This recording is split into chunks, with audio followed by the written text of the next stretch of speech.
Well, topping your money news, inflation rose in June to its highest level since February as the initial effects of tariffs weigh on consumer prices.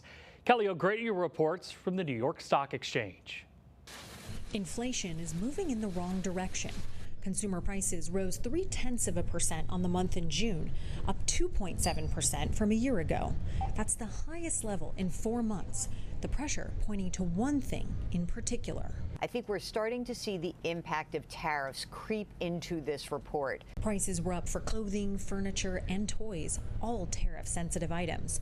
And dining out, up 4% at full-service sit-down restaurants. I think that people have a legitimate gripe in that there are big categories that see high prices, whether it's your cost of housing, the cost of your car, the cost of insurance, the cost of going to a doctor. These are still areas that are really putting pressure on the households of America.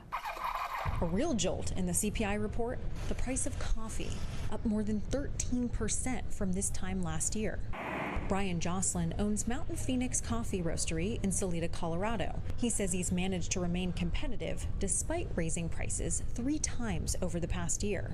But a combination of inclement weather and steeper tariffs, like the 50% threat against Brazil, could sour the brew.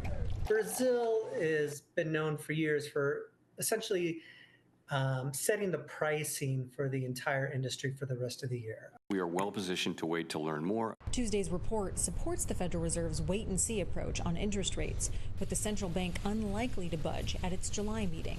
Investors are looking beyond the tariffs, anticipating that the administration will back down from the threat of steeper import taxes and keep the current levels in place. At the New York Stock Exchange, Kelly O'Grady, CBS News.